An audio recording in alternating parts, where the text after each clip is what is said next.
Waaqeffataatu fi karra jalaaba. Waaqeffataatu fi karra jalaaba. Abbaa gadaatu fi karra jalaaba. Abbaa muudhaatu fi karra jalaaba. Hayyuu Oromootu fi karra jalaaba. Naannoo Oromootu fi karra jalaaba. Safuu baatee deemaa karra jalaaba. Kaabaa kibbaa dhufee karra jalaaban. Baadiyyaa dhufee karra jalaaban. Odaa jalaa galma odaa jalaa. Odaa jalaa galma odaa jalaa. Waaqeffataa dhufee karra jalaaban. Odaa jalaa galma odaa jalaa. Odaa jalaa galma odaa jalaa. Waaqeffataatu fi karra jalaaba.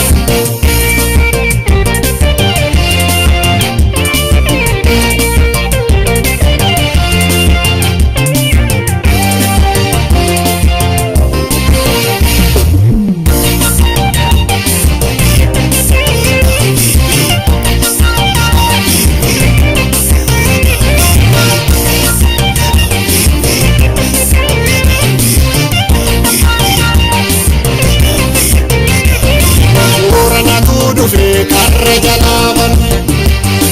Warra Shawaa dhufee karra jalaaban.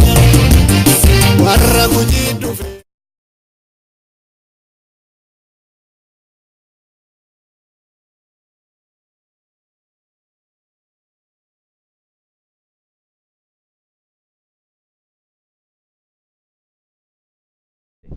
Yaa Rabbi galata kee kan jala bultii irreechaa qophee irreecha bara 2018 qopheeffachuun nu geesse.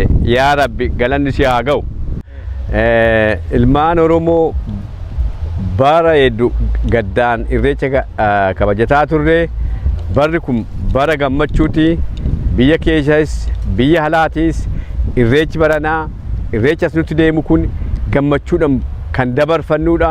Kan gammachuu hunda caalayyuu kan godhu immoo sabni keenya miidhama keessa ture keessaa bahee abbaa biyyummaa mirkaneeffachuuf waan itti deemaa jiruuf kuni waan addaa isa godhaa. Irreecha baranaa, irreecha gammachuu, irreecha tokkummaa, irreecha jaalalaa hunda caalu kan waan ta'eef irreecha baranaa ilmaan Oromoo hundi keessanuu biyya jirtanitti lafa jirtanitti akka gammachuun kabajatan hawwi keenya. Irreechi as deemu kuni irreecha gammachuudhaan kabajannu hunda keenya achiin nu haa ga'u. Jala bultii irreechatiin akka hundi keessanuu gammachuun kabajatan biyya alaattis biyya keessattis akka kabajatan hawwi keenya. Koreen irreechaa koree irreecha Amassaddaam kanas deebisee hawwi keenya hunda keessanuu dabarsaa gammachuudhaan nu koottaa wajjin kabajannaa. Gammachuu kana akka nu darbine akka nu yola gadi qabamne sirriitti ol kaafne akka kabajannu hundi keessanuu akka nu dhuftanii abdii isin qaba. Tokkummaaf jaalalummaadha. Irreechi immoo kabajni hunda kasee caalu jaalalaan ilmaan Oromoo walii dhiisee wal biratti waan dabarsuuf irreecha kanaan egaa akka gammachuutti dabarsinu hunda keessanuuf hawwii qabna. Duraan dursee akkuma obboleewwan koo ilmaan Oromoo biyya keessaa fi biyya alaa jirtan baga jala bultii irreecha 2018 akka biyyaatti immoo 2011 isin gahin jedha. Taansoodhaan irreechi bara kanaa kan adda isa godhu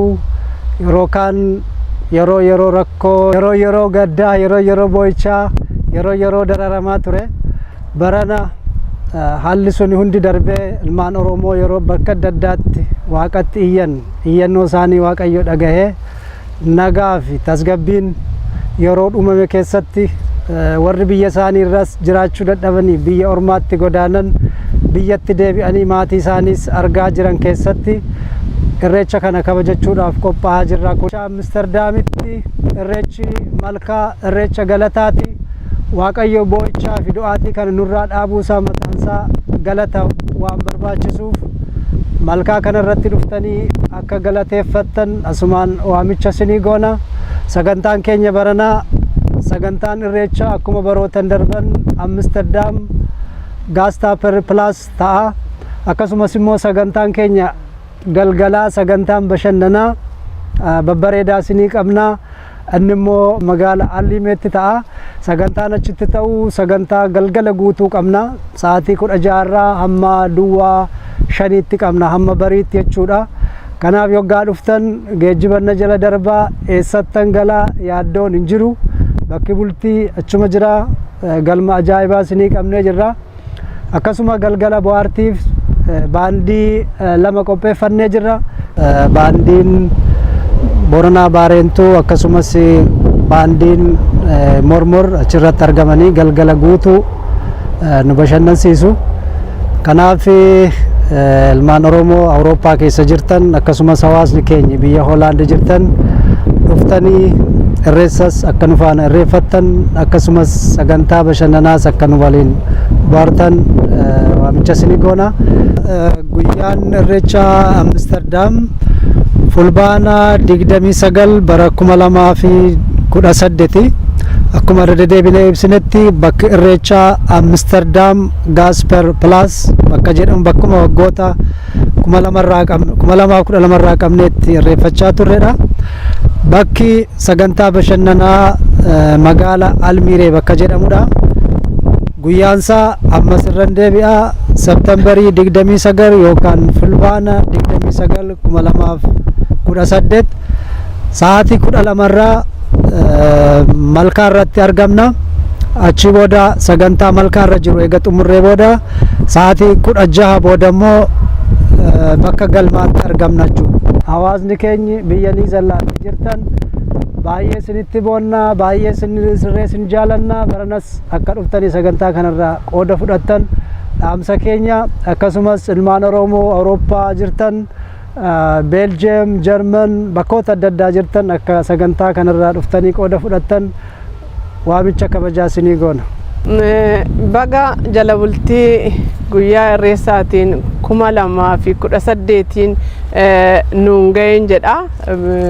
Ilmaan Oromoo biyya alaa jirtan, biyya keessas Oromiyaa jirtan baga guyyaa irreechaa jala bultii 2018 sin ga'een jedha. Ilmaan Oromoo barri kun bara gammachuu waggootii darban, bara guyyaa gaddaa, guyyaatti boonyee asuma kuno Amsterdam iddoon amma jirru waamicha isinii dabarsu irratti boonyee yaa Rabbi saba keenya dhumu kana saba keenya rakkoo keessaa nu baasi jennee boonyee Rabbi kadhanne. Rabbi immoo har'a kadhaa keenya nu dhaga'ee baranaa guyyaa gammachuu har'aan nu ga'e Rabbaa galatoomu too jennu. Egaa har'a wanta asitti nu koreen irreessaa argamnu baga dukkana gannaa nu baasee booqaa birraatiin nu ga'e otoo jennu har'a warri koree irreechaa asirratti argamnu kun waamicha ilmaan Oromoo dabarsinu bara darbe waggootii darbe otoo boonyu otoo gaddinu ijaa ta'eefu bara ammoo bara gammachuu bara ilmaan Oromoo tokko ta'e bakka Oromoo tokko ta'e harka wal qabatee jiru kana ammas walitti dhumnee tokkummaa keenya agarsiisuudha, aadaa keenya agarsiisuudha, mul'isiisuudhaaf. Kanaaf har'a waamicha isinii dabarsinaa jala bultii irreessaa baga isiniin ga'e ilmaan Oromoo biyya keessas jirtan biyya alaa jirtan baga isiniin ga'e jennaa. Bara gammachuu, bara tokkummaa ilmaan Oromoo, bara jaalala, bara guyyaan har'aa guyyaa Oromooti. Guyyaa keenya kana immoo aadaa keenya bareedduu kana aadaa keenya har'a addunyaa irratti agarsiifne kana caala immoo gammachuudhaan warri asitti argamnu ilmaan Oromoo guddaa xinnaan keenya daara aadaa keenya agarsiisa uffannee bareennee sabaaf sablammis walitti qabannee hammannee wajjin aadaa keenya akka kabajnu Rabbi immoo nagaa walitti nu haa fidu jenna. Nagaan nu kottaa jennee waamicha isinii dabarsinaa. Hawaasni Oromoo Neerlaandis jiru koreen Oromoo waamicha isinii dabarse nagaan nu kottaa anaa dhufu isiniin jenna. Tole galatooma duraan dursa jala bultii baga ayyaana irreechaatiin isin ga'ee jenna. Bakka jirtan maratti Oromoo hundaaf kan biyya keessaa biyya alatti baga ittiin isin ga'ee jenna. Hundi keessanuu bakki irreechaadha Amsterdamii galmi immoo Almiireedha.